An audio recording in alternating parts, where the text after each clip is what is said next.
मौजूद chief justice हैं supreme court के, उनके खिलाफ जो है रेफरेंसेस फाइल होना शुरू हो गए सुप्रीम जुडिशियल काउंसिल के अंदर। सुप्रीम जुडिशियल काउंसिल तो उसकी कोई कार्रवाई नहीं कर रही, ना कुछ सुनवाई हो रही है। मज़ाहिर नकवी जो है बड़ा दबंग जज है, जिसके बारे में इतने संगीन नौयत के इल्जाम हैं, सेव करने की कोशिश की जा रही है। जो पाकिस्तान के सबसे बड़े एक प्रॉपर्टी टाइकून है ना, वो भी उनके क्लाइंट्स में शामिल है। जो एक मसरूफ जज है, ये तो कौमी सरमाया है, इनको कुछ नहीं होगा। वो कुछ बेहतर लोग लाने की कोशिश करेंगे तो बेहतरी होगी। तो परवेज लाई एज पॉलिटिशियन एक जज को मैनेज करने का क्लेम कर रहा है। फैज जमीर साहब ने ब्रश अंडर द कारपेट करा दिया था, कह दिया था हमारा बंदा है, इसको बचाना है। अस्सलाम वालेकुम एंड वेलकम टू सच गप। मैं हूं असर इफ्तिखार, मेरे साथ हैं तौसीफ अहमद खान साहब और हसन नकवी साहब। हम इस प्लेटफॉर्म से आपको ब्रेकिंग न्यूज की स्टोरीज देते रहते हैं। ऑब्वियसली नकवी साहब भी स्टोरीज लेके आए होते हैं, तौसीफ साहब भी लाए होते हैं, तो दरमियान में मैं जो हूँ वो रह जाता हूँ। आप भी लेके आते हैं। तो मेरे पास एक स्टोरी हो भी तो नाज़रीन, क्योंकि इनके पास ज्यादा स्टोरीज होती है तो फिर मैं चाहता हूँ कि जरा इनकी स्टोरीज पहले हो जाए। तो नकवी साहब जो है आज फिर एक स्टोरी लेके आए, लेकिन before I go to that story मैं जरा थोड़ी सी बैकग्राउंड देना चाहता हूँ।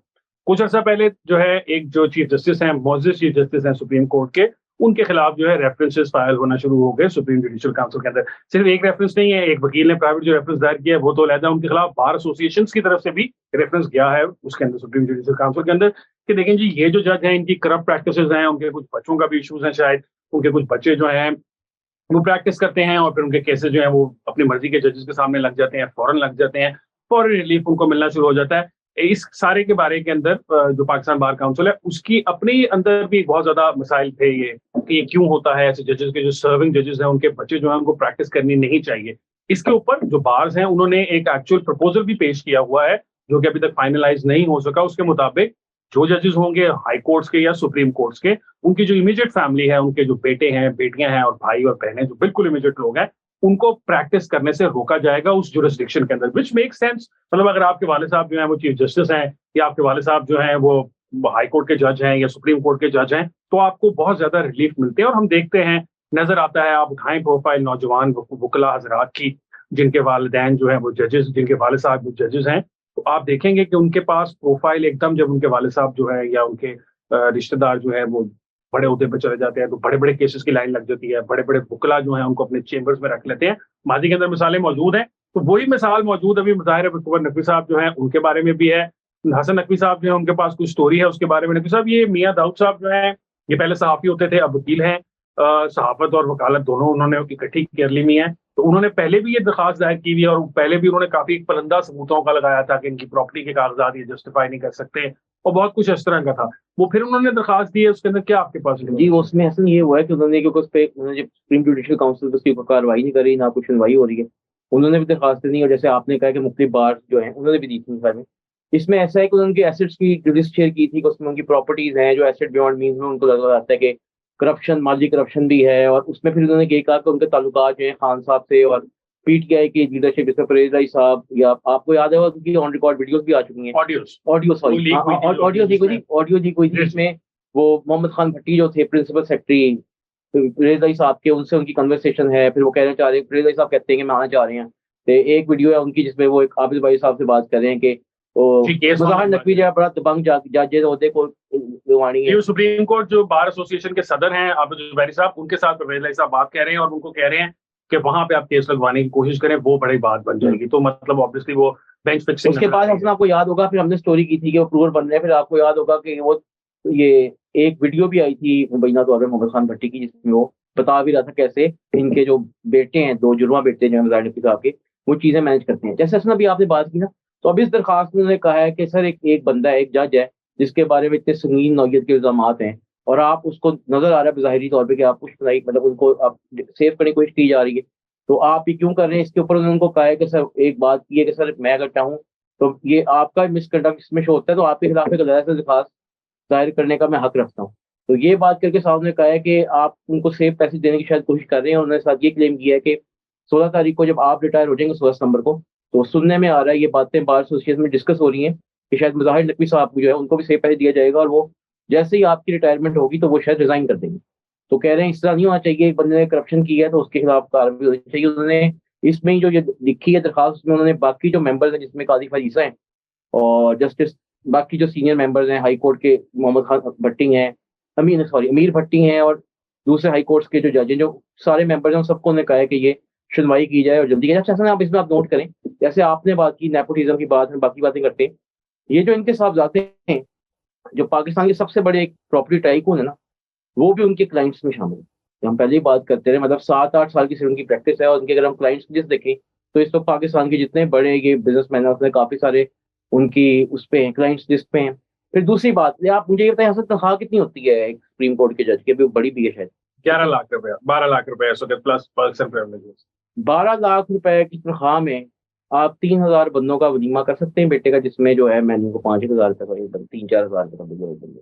नहीं देखें, बात यह है कि फिर तो उनकी शायद उनकी और भी इनकम हो, वकील रहे होंगे वो भी, मतलब सुप्रीम कोर्ट के जज, जो जज बनने से पहले तो नहीं, मैं वकालत उसको नहीं कर रहा, लेकिन देखो ना उनके ऊपर इल्जाम तो उनके हैं। बच्चे भी, आपने खुद ही बताया कि वो 7 साल की प्रैक्टिस में उनके पास, अगर मलिक रियाज साहब जैसे, आपने नाम नहीं लिया, मैंने नाम ले लिया, मलिक रियाज साहब जैसे अगर उनके पास क्लाइंट है तो फिर पैसे तो आ सकते हैं सब, इसमें ये कोई मसला ठीक है, ठीक है, वो मैं लेकिन हम कहना से ये चाह रहा हूँ हसन, कि अगर उनकी जैसे तौसीफ साहब और मैं, आप पहले भी डिस्कस करते रहे, इसी तरह माजी में एक चीफ जस्टिस थे, उनके दामाद जो हैं, जिनका वो आपको याद होगा प्लास्टिक बैग वाला केस बड़ा हिट हुआ था, उनको भी क्लाइंट्स में लग गए, उनको सलमान अकरम राजा ने रख लिया।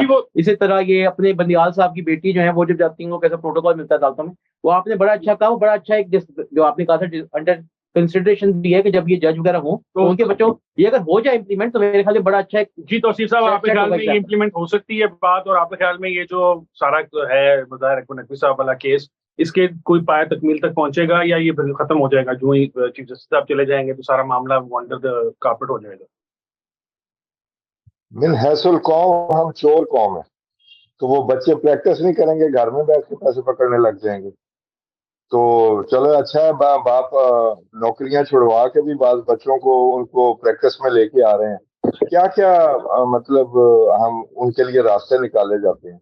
ये क्या, कोई मसला नहीं, वो किसी कॉफी शॉप में बैठ के कारोबार कर सकते हैं, कोई ना कोई। सर उनकी बहू ने एक अपनी क्लोथिंग लाइन भी शुरू कर ली। हाँ जी, उनके इनके बच्चों के लिए आप कहाँ कहाँ रोक सकते हैं। ये देखें, बतौर मुआशरा आप कोई फले फूलेंगे, कोई पॉजिटिव चीजें आएंगी तो ऐसे चीजें बाहर जाएंगी, कोई जजेस की सिलेक्शन का क्राइटेरिया बदलेगा, तब जाके ये चीजें ठीक होंगी। आप इस तरह के जजेस ले आए और उसके बाद आप कहें कि जी ये इनके बच्चों पे ये पाबंदी लगा दें, बच्चों पे ये पाबंदी लगा दें। अब्बा काबू नहीं आ रहा, बच्चे काबू करेंगे आप। यानी कि मैं सिर्फ हंस सकता हूँ ऐसी बात पे। और ये जो एक मसूफ जज हैं, ये तो कौमी सरमाया है, इनको कुछ नहीं होगा।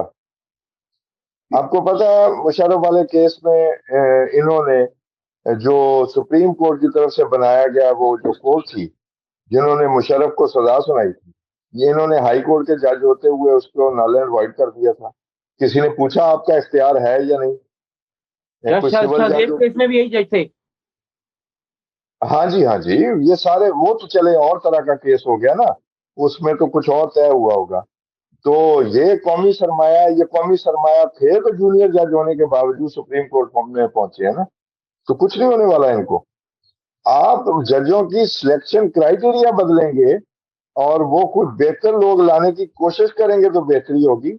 और ये जो मियां दाऊद साहब बार बार दरखास्तें दे रहे हैं, मुझे वो याद आ रहा है कि भी वो इफ्तिखार चौधरी के बेटे के खिलाफ 90 करोड़ रुपए लेने का वो मलिक रियाज नहीं, वो उसने दावा कर दिया, प्रेस कॉन्फ्रेंस कर दी। तो उसने जनाब वो डॉक्टर श्वेत सिडल की जेर निगरानी एक रुकनी बेंच बना के, वो क्या होता है बेंच क्या या क्या, वो बना के कमीशन, एक रुकनी कमीशन बनाया था उन्होंने, अपना पुत्र क्लियर करा लिया। और पुत्र भी क्लियर हो गया कि जी पैसे, ये तो कारोबार कर रहा था।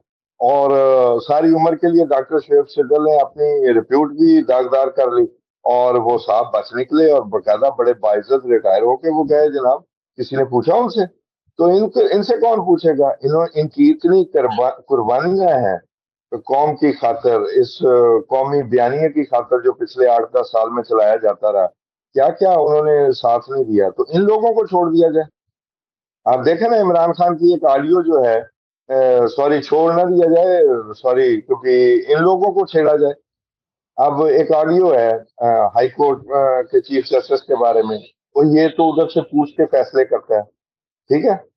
तो ये बतौर वजीर आजम इमरान खान को पता होगा ना, तो तब पता होगा ना जब वजीर आजम थे, जब मोहसिन अख्तर कियानी साहब और चीफ जस्टिस साहब फैसले करते थे, तो सारे फैसले जो हैं ये 2-3 जजों के पास क्यों इमरान खान लगवाने की कोशिश करते हैं? क्यों हर कोई अपनी पसंद का जज ढूंढता है? और मैं आपको तस्दीक कर दूं, आबद जुबैरी जो है उनसे किसने पूछा है एज सुप्रीम कोर्ट जो प्रेसिडेंट है बार एसोसिएशन का, कि आप परवेज इलाही को कह रहे हैं कि जनाब वो आपने एक काम के लिए तो मैनेज किया है, वो मोहम्मद खान भट्टी के लिए भी मैनेज कर दें। याद है आपको वो जी जी सीसीपीओ वाला मामला? सर इसमें मैं भी एक चीज ऐड करना चाहूंगा सर। के सर आपको सीसीपीओ के लिए भी कह दें। तो परवेज इलाही एज पॉलिटिशियन एक जज को मैनेज करने का क्लेम कर रहा है और वो जज इज स्टिल ऑन सीट। अच्छा, अरशद मलिक ने वीडियो में अपने वीडियो बयान में एतराफ किया, सारा कुछ किया, मॉनिटरिंग जज लगे। उमर चीमा ने स्टोरी की जब उसे बुलाया गया पनामा केस में कि वहां ये हो रहा था, ये हो रहा था, सारे सबूत पकड़े गए, व्हाट्सएप अदालतें बनी, व्हाट्सएप जेआईटीज बनी, सजा वापस हुई नवाज शरीफ और मरियम नवाज की। नहीं तो सर नहीं हुई। हम किस दुनिया में रहते हैं? ये कौमी सरमाया है ये लोग, इनको कौन जाया करेगा? इनको को बाइज्जत रास्ता दे दिया जाएगा। और ये भी हो सकता है कि मौजूदा चीफ जस्टिस अभी को बना के, कुछ उनके बस में कुछ नहीं है, नीचे जजेस जो है वो उनके कहने में नहीं है, उनका बस चले तो वो अभी बना के इन्हें बेगुनाह करार दे के कोई अपने से ऊपर ना कुछ लगा दे। भाई साहब ये सर अपने आपको याद होगा चैम्बर्स की बुनियाद पे, अपने असर और सूख की बुनियाद पे, अपने ताल्लुकात की बुनियाद पर जजेस बन के आते हैं। ये कोई मुकाबले का इम्तिहान पास करके आते हैं? जो कंप्रोमाइज आदमी होगा उसको जज बनाया जाता है, जिसकी केसट मौजूद होगी वो जज आ जाता है। तो आप हम किस दुनिया में रह रहे हैं? किस दुनिया की बातें कर रहे हैं? जी नकवी साहब आप क्या कह रहे थे? हसन, आपको याद होगा वो फवाद चौधरी साहब जो वफाकी वजीर थे, उनकी अपने भाई से भी एक कन्वर्सेशन आई थी कि तुम जाके मुजाहिर को मिलो, उन्हें एक और ट्रक बाहर खड़े हैं, वो वाली बात है। फिर आप जिस तरह तौसीफ साहब ने बात की, माजी में हमने देखा है कि वो जो है अपनी मर्जी से आते रहे, जो कॉम्प्रोमाइज लोग थे।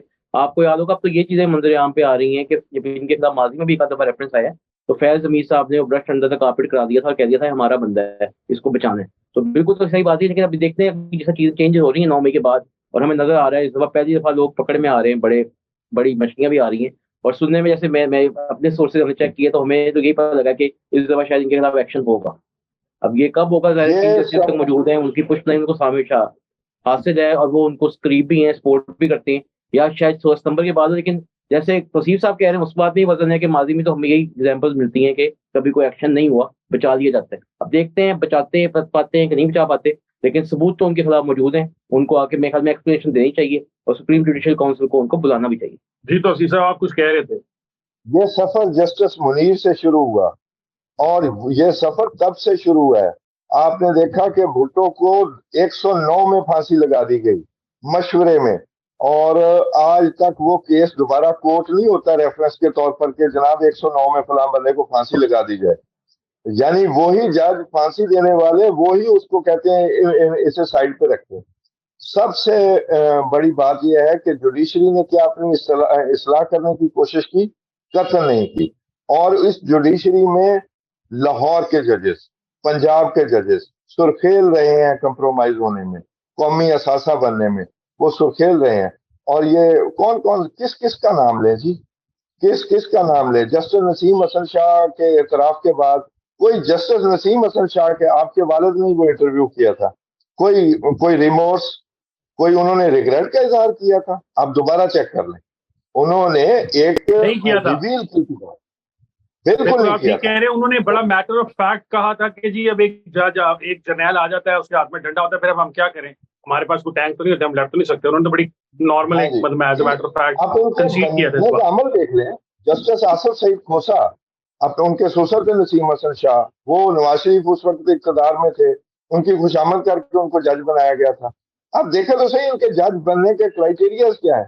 और फिर हम इनसे कहते हैं कभी ये रिजल्ट देंगे, वो क्या कहते हैं, उदास मौसम में रेत धरती पे फसल बोए थी चांदनी की, अब उसमें उगने लगे अंधेरे। तो कैसा जी में मलाल रखना, जो बोया वो काट रहे हैं हम।